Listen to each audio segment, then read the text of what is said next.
Sir வணக்கம் sir. இன்னைக்கு நம்மளுடைய கலைஞர் மதன் ஆமா பாபு சார். நீங்கலாம் அவருக்கு மதன் பாபுன்னு சொல்றீங்க.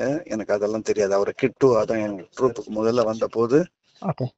தெரியும். அவர் எங்க ட்ரூப்புக்கு வந்தபோது ஒரு கிட்டாரிஸ்டா வந்தாரு. காமேஷ் ராஜாமணி ட்ரூப்ல வாசிக்க வந்த ஒரு கிட்டாரிஸ்டா. நான் சொல்றது 73, 74ல. அதுக்கப்புறம் வந்து காமேஷ் ராஜாமணி எங்களுக்கு ரெகுலரா பண்ண முடியலன்னு எங்க ட்ரூப்புக்கு ரெகுலர் மியூசிக் டைரக்டரா அவர் தான் முதல்ல வந்தது. 75, 76ல இருந்து. ஓகே. என்னோட ஃபர்ஸ்ட் ட்ரிப் டு சிங்கப்பூர் என்னோட வந்தார். My first trip to America என்னோட வந்தார். அப்போலாம் ஒரு மியூசிக் டைரக்டர் தான், not an actor. Was like family. அவர் தம்பி, ஆக்சுவலா அவர் பேரு மதன், அவர் தம்பி தான் பாப். அதைத்தான் சேர்த்து அவர் மதன் பாபுன்னு பேர் வச்சிருந்தாரு. கிட்டு தான் அவருடைய பேர். எனக்கு கிட்டுவா தான் தெரியும். திருவள்ளிக்கேணி காலத்துல இருந்து எனக்கு தெரியும். எங்க ட்ரூப்ல 73ல இருந்து இருக்காரு எனக்கு ஃப்ரெண்ட்ஸ் அவரு. அதுக்கப்புறம் வந்து எங்க டிராமாக்கு ஃபுல்லா அவர் தான் மியூசிக். அந்த 80s 90s வரைக்கும் ஃபுல்லா அவர் தான் மியூசிக் பண்ணாரு கம்ப்ளீட்டா. அப்போ வந்து நான் ரொம்ப படிச்சிட்டேன் சார்னு ஒரு நாடகம் ஒண்ணு போட்டோம். அதுக்கு அவர் தான் மியூசிக் பண்ணுவாரு. அந்த மியூசிக் பண்ற சமயத்துல அந்த டிராமால ஒரு சீன் நான் அவரை நடிக்க வச்சேன் மேடையில. அது என்ன சீன்னா, அவர் இந்த கதை சொல்ற மாதிரி ஒரு சீன். இது சிரிச்சுக்கிட்டே சொல்லுவார் அந்த கதையை. அது என்கிட்ட ஆஃப் ஸ்கிரீன் நம்ம ரிஹர்சல் போது அந்த மாதிரி ஒன்று பண்ணி காமிச்சேன். எனக்கு ரொம்ப நல்லா இருந்தது. நான் அந்த டிராமால யூஸ் பண்ணிக்கிறேன்டான்னு. அப்ப நானே பண்றேன் என்ன எப்படா நீ பண்ணுவேன், பரவாயில்ல அந்த ஒரு சீன் கிட்டாரை கீழே வச்சுட்டு நான் மேல வந்து பண்ணிட்டு போறேன் அந்த சீனுன்னு. அதுலதான் அவன் நடிப்ப ஆரம்பிச்சது. அவரோட first appearance as an actor அந்த டிராமால தான். ரொம்ப படிச்சிட்டேன் சார் அப்படின்னு ஒரு நாடகத்துல. அது டிராமால ஹைலைட் சீனா வரும் அவர் பண்ண போது. அது அப்படியே பாப்புலர் ஆகி நானே ஒரு சீரியல் பண்ணேன், சத்தியமா சொல்றேன்னு ஒரு சீரியல் பண்ணேன். அதுல அதே மாதிரி ஒரு ரோல் அவரை பண்ண வச்சேன், இந்த சிரிக்கிற ரோல்.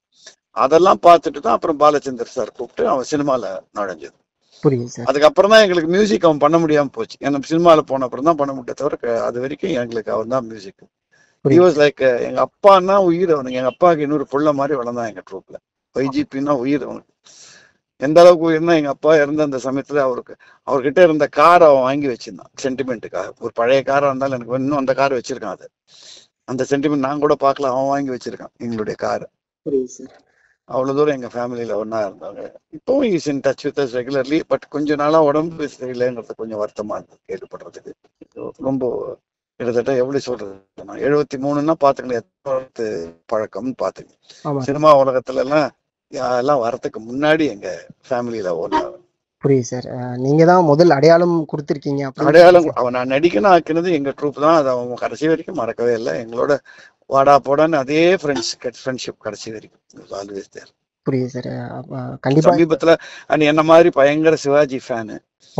ஸோ நாங்கெல்லாம் அப்போல்லாம் என்ன பண்ணுவோம்னா, அந்த காலகட்டங்களில் நாடகம் முடிஞ்சு வீட்டுக்கு வந்து VHS வீடியோ டேப் இருக்கும், போட்டு எல்லா சிவாஜி படத்தையும் திருப்பி திருப்பி திருப்பி பார்த்துட்டு இருப்போம். அந்த மாதிரி ஒரே மாதிரி வேவ் லென்த் அந்த மாதிரி வளர்ந்தவங்க நாங்கள். எனக்கு ரொம்ப ஃப்ரெண்ட், ஏன்னா ரொம்ப ஒரு குரு மாதிரி தான் பார்த்தான். ஏன்னா அவன் நடிகன் ஆக்குனது நான் தாங்கிறதுனால எனக்கு அப்பா கிட்ட உயிர், இன்னொரு அப்பா அந்த மாதிரி தான் வச்சான் எங்க ஃபாதர். புரியுது சார். ரொம்ப எனக்கெல்லாம் ரொம்ப பர்சனலா ஒரு பெரிய இழப்பு. நான் இப்ப எங்கேயோ மாட்டிட்டு இருக்கேன், போக முடியலங்கிறது தான் எனக்கு, வேற ஒன்றும் இல்லை. புரியுது சார். ரொம்ப நன்றி சார், உங்களுடைய இந்த நேரத்துல எங்களுக்கு ஒதுக்கி அவரை பத்தி சில விஷயங்கள் நம்ப முடியல. என்ன போன வருஷம் கூட நான் சிவாஜிக்கு ஒரு ட்ரிபியூட் ஷோ பண்ண போது வந்து உட்காந்து 1 hour பார்த்துட்டு, நீ பண்ற மாதிரி யாரும் பண்ண மாட்டாடா சிவாஜிக்குன்னு சொல்லிட்டு எல்லாம் போனா. எனக்கு அவ்வளோ ஃப்ரெண்டு. என்னோட ஒரு 2-3 வயசு சின்னவன், அவ்வளவுதான். புரியுது சார். கண்டிப்பா சார். ஏன் நான் இந்த விஷயத்த உங்கள்கிட்ட கேட்டேன்னா, எல்லாருக்கும் அவர் ஒரு நடிகரா தெரியும். ஆனா உங்களுடைய அவரோட ஸ்டார்ட் வந்து எங்களோட தான். இந்த ஜஸ்ட் ஒரு கிட்டாரிஸ்டா வந்தவன், பட் டேலண்ட், எக்கச்சக்க டேலண்ட். அவன் பெரிய மியூசிக் டைரக்டராகவே வந்திருக்கலாம். பட் அவன் ரூட் மாத்துறதுனால நடிகனா போயிட்டான், அவ்வளவுதான். புரியுது சார்.